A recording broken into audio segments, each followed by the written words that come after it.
சென்னை மதுரவாயலில் அதிமுக பொதுச் செயலர் எடப்பாடி கே பழனிசாமி தேர்தல் பரப்புரையில் ஈடுபட்டு வருகிறார். பார்க்கலாம். அதிமுக ஆட்சியில் நீங்க 1000 ரூபாய் கட்டினத இப்ப 2000 ரூபாய் கட்ட வேண்டிய சூழ்நிலை வந்துட்டது. இப்படி குடிநீர் வரி உயர்வு, குப்பைக்கு வரி உயர்வு, இப்படி வரி மேல் வரி போட்டு மக்களை வாட்டி வதைக்கின்ற அரசாங்கம் அதிலிருந்து மக்களை காப்பாற்ற வேண்டும். அதற்குத்தான் அதிமுக தேர்தல் 3ஆம் கட்ட தேர்தல் அறிக்கையில் எல்லா குடும்பத்திற்கும் மாதந்த வருடத்து ஒரே கட்டமாக 10,000 ரூபாய் வழங்கப்படும் என்ற அறிவிப்பை கொடுத்தோம். அந்த நிதி சுமையை குறைப்பதற்காக உதவித்தொகையை அறிவிச்சோம். நாளினால பொறுக்க முடியல, பதறாரு, வாயில வடை சுடுறாரு. நீங்க தான் வாயில வடை சுடுற. 5 வருஷமா வடை சுட்டு மக்களுக்கு உங்களுடைய ஆட்சியில சலிப்பு ஏற்பட்டு விட்டது. 5 ஆண்டுல எத்தனை பேர் வச்சிருக்கிற? கொஞ்சம் நஞ்ச பேர் இல்லைங்க, அவ்வளவு பேர். இதுல உங்களுக்கு ஏதாவது தெரியுதான்னு பாருங்க. வெல்வோம் ஒன்றாக, எல்லோருக்கும் எல்லாமும், ஓரணியில் தமிழ்நாடு, ஒன்றினிமோ வா, உங்கள் தொகுதியில் முதலமைச்சர், உங்களுடன் ஸ்டாலின், மக்களை தேடி மருத்துவம், இல்லம் தேடி கல்வி, நான் முதல்வன் திட்டம், தமிழ் புதல்வன், புதுமை பெண், உங்கள் கனவை சொல்லுங்கள். முதல்வரின் முகத்தில் உங்கள் கனவை சொல்லுகின்றா. மக்கள்கிட்ட போய் கேட்டா திராவிட முன்னேற்ற கழக ஆட்சி முடிவு கட்ட வேண்டும் இந்த தேர்தல். அதுதான் எங்களுடைய கனவு.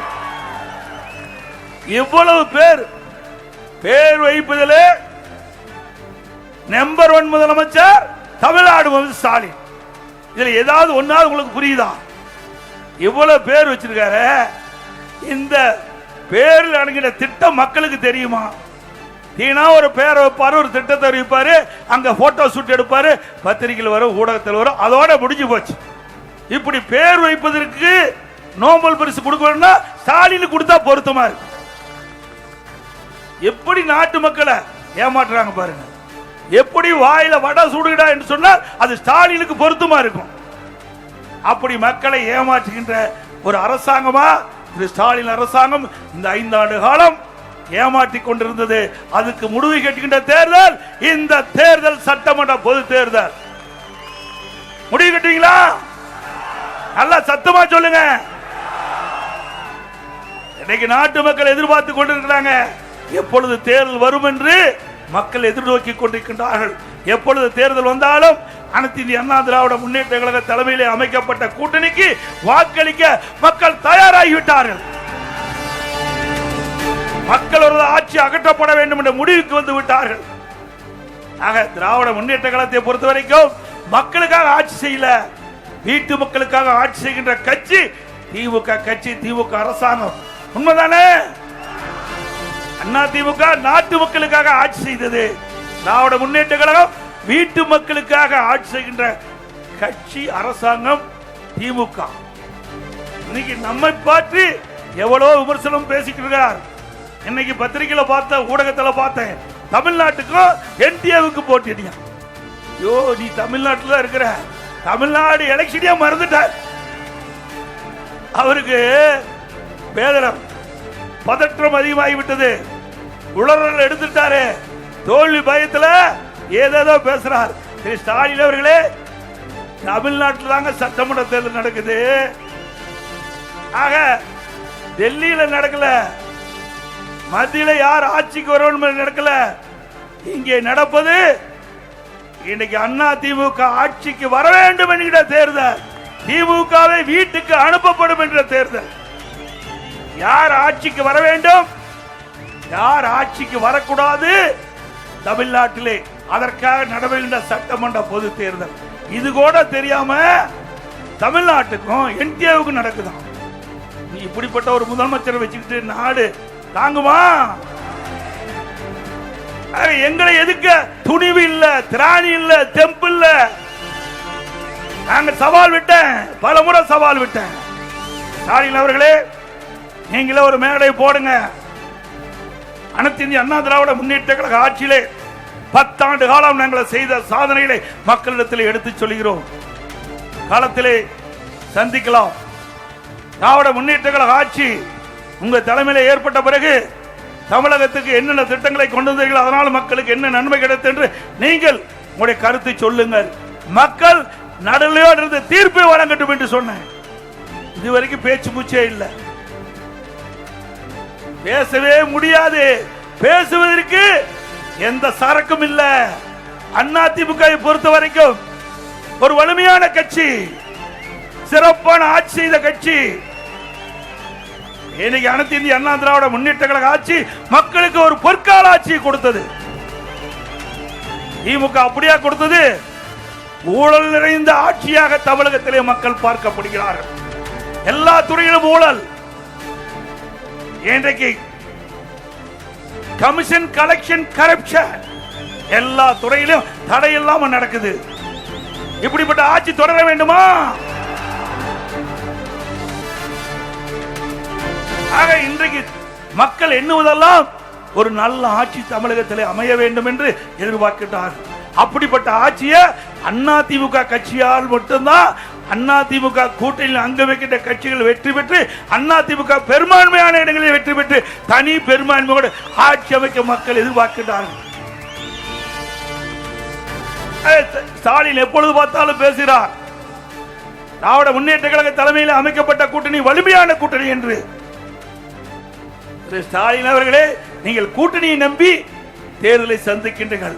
நாங்கள் கூட்டணியை வைத்திருக்கின்றோம், மக்களை நம்பி தேர்தலை சந்திக்கிறோம். மக்கள் தான் எஜமானர்கள், மக்கள் தான் முடிவு செய்யக்கூடியவர்கள். யார் ஆட்சிக்கு வர வேண்டும் என்று முடிவு செய்யக்கூடிய அதிகாரம் மக்களிடத்தில் இருக்கின்றது. அந்த மக்களை நம்புகிறோம், மக்கள் எங்களை நம்புகிறார்கள். அதனால் நடைபெற்ற சட்டமன்ற பொதுத் தேர்தலே அனைத்து இந்திய அண்ணா திராவிட முன்னேற்ற கழகம் ஆட்சி அமைப்பது உறுதி, உறுதி, உறுதி. இன்னொன்னும் சொல்றார் அவ்வப்போது, இன்றைக்கு எடப்பாடி டெல்லியில் அடிமை, டெல்லிக்கு அடிமை, பாரதிய ஜனதாவுக்கு அடிமைன்னு. நாங்க எப்பொழுதும் யாருக்கும் அடிமை இல்லை. இன்றைக்கும் அனைத்து இந்திய அண்ணா திராவிட முன்னேற்ற கழகம் உழைக்கின்ற உழைப்புக்கு நம்பி இருக்கின்ற கட்சி. மக்களுக்கு நிறைய திட்டங்களை கொடுத்து, நன்மைகளை கொடுத்து, அதன் மூலமாக மக்களுடைய ஆதரவை பெற்ற இயக்கம் அதிமுக இயக்கம், அதிமுக அரசாங்கம். உங்க கட்சி அப்படி அல்ல. இன்றைக்கு தேர்தல், சட்டமன்ற தேர்தல் நடைபெறுகின்ற ஒரு காலகட்டத்தில் திமுக காங்கிரஸ் கூட்டணி வச்சது. அந்த காலகட்டத்தில் அறிவாலயத்தில் முதல் மாடியில் ரெய்டு, தரைதளத்தில் கூட்டணி பேச்சுவார்த்தை. மிரட்டி கையெழுப்பு வாங்க மாட்டாங்க. காங்கிரஸ் கட்சி சேர்ந்த மிரட்டி திராவிட முன்னேற்ற கழகத்தை அடிமைப்படுத்தி தேர்தலில் கூட்டணி வைத்தீங்க. நீங்க தாங்க காங்கிரசுக்கு அடிமை. திராவிட முன்னேற்ற கழகம் தான் காங்கிரசுக்கு அடிமை. எங்களை பொறுத்த வரைக்கும் எங்களுடைய கூட்டணி அங்க வைக்கின்ற கட்சிகள் எல்லாம் ஒரே நோக்கம், ஒரே கருத்து, மக்கள் விரோத ஆட்சி, திமுக ஆட்சி அகற்றப்பட வேண்டும். அப்படி ஒத்த கருத்துடைய கட்சிகள் எல்லாம் இன்னைக்கு ஒன்றாக இணைந்திருக்கின்றது. அண்ணா திமுக, பாரதிய ஜனதா, தேசிய ஜனநாயக கூட்டணி என்ற அமைப்பை ஏற்படுத்தி அந்த கூட்டணிக்கு அண்ணா திமுக தலைமை தாங்கிட்டது. அண்ணா திமுக ஆட்சி அமைக்கும். எங்களுடைய கூட்டணி வேட்பாளர் இபிஎஸ் என்று உள்துறை அமைச்சரே சொல்லிட்டு போயிட்டார்.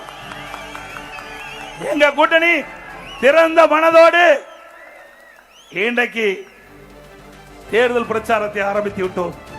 மதுராங்கத்தில் முதலாக பாரத பிரதமர் நரேந்திர மோடி அவர்கள் அந்த பிரச்சாரத்தில் ஈடுபட்டார். அப்பொழுது எங்களுடைய கூட்டணி கட்சி சேர்ந்த தலைவர்கள் எல்லாம் மேடையிலே தோன்றி தங்களுடைய கருத்துக்களை பகிரங்கமாக தெரிவித்தார்கள். ஒரு கட்சியில் அப்படி இருக்குதா? இன்றைக்கு நான் வருகின்ற கூட பெயரை பார்த்தேன், பத்திரிகை பார்த்தேன். காங்கிரஸ் திமுக கருத்து வேறுபாடு. காங்கிரஸ் கட்சி சேர்ந்த, தமிழ்நாட்டை சேர்ந்த மாநில பொறுப்பாளர், மாநிலத்திற்கு நிரூபிக்கப்பட்ட காங்கிரஸ் கட்சி சேர்ந்த பொறுப்பாளர் பேசுகிறார், ஆட்சியிலே பங்கு வேண்டும், எங்களுடைய அடிப்படை உரிமை. கேள்வி கேட்க ஆரம்பிச்சுட்டாங்க. இந்த 10 நாட்களாக பத்திரிகையில் வருகின்ற செய்தி இதுதான், ஊடகத்தில் வருகின்ற செய்தி. காங்கிரசுக்கும் திமுகவுக்கும் பிரச்சனை ஏற்பட்டு விட்டது, வார்த்தை போர் ஆரம்பிக்கப்பட்டு விட்டது, கூட்டணியில் விரசல் ஏற்படுகின்ற சூழ்நிலை ஏற்பட்டு விட்டது. ஆக வருகின்ற சட்டமன்ற பொதுத் தேர்தலில் காங்கிரஸ் திமுக கூட்டணி இருக்குமா இல்லையா என்ற கேள்வி மக்களிடத்தில் எழுப்பிவிட்டது. உண்மைதானே? ஸ்டாலின் அவர்களே, 2 மாதத்திற்கு முன்பு என்ன பேசுனீங்க? எடப்பாடி பழனிசாமி கடையை விரித்து வைத்துக் கொண்டிருக்கின்றார். கூட்டணியை கூவிக்கு அழைக்கிறார், யாரும் இல்லை என்று சொன்னீங்க. எங்க கூட்டணியை பொறுத்த வரைக்கும் திறந்த மனதோடு ஒருமித்த கருத்தோடு கூட்டணி அமைச்சிருக்கிறோம். வலிமையான கூட்டணி. எங்க கூட்டணி நடைபெற்ற சட்டமன்ற பொதுத் தேர்தலில் அதிக இடங்களிலே வென்று நிச்சயமாக அண்ணா திமுக ஆட்சி அமைக்கும். அதை ஸ்டாலின் பார்க்க போகிறார். இன்றைய தினம் என்ன சிந்திச்சு பாருங்க.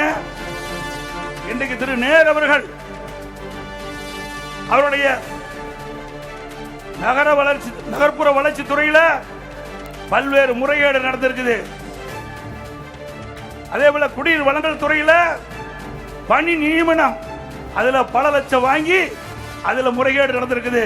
இதையெல்லாம் இடி ஆதாரத்தோட கண்டுபிடிக்கப்பட்டு இன்றைக்கு தமிழகத்தில் இருக்கின்ற உயர் காவல்துறைக்கு அந்த அறிக்கை அனுப்பி எஃப்ஐஆர் போட்டு சொல்றாங்க. இதுவரைக்கும் 3 முறை அறிக்கை இடி தமிழ்நாட்டுக்கின்ற உயர் காவல்துறைக்கு அனுப்பி அவர்கள் இதுவரை வழக்கு பதிவு செய்யல. இதனால அண்ணா திமுக சார்பா நீதிமன்றத்தில் வழக்கு தொடர்ந்தோம். அந்த வழக்குல நீதிமன்றம் அந்த இடி தமிழ்நாடு அரசுக்கு வழங்கப்பட்ட அந்த அறிக்கையில முறைகேடு நடைபெற்றது எல்லாம் தெளிவா தெரியுது. அதனால வழக்கு பதிவு செய்யுங்க தீர்ப்பு கொடுத்தாச்சு. இன்னும் வரைக்கும் வழக்கு பதிவு செய்யல. ஆட்சி வந்த பிறகு நீதிமன்ற தீர்ப்பை மதிப்பதே கிடையாது. மதிக்கிறாங்களா? நீதிமன்றத்தையே மதிக்காத ஒரே அரசாங்கம் திமுக அரசாங்கம்.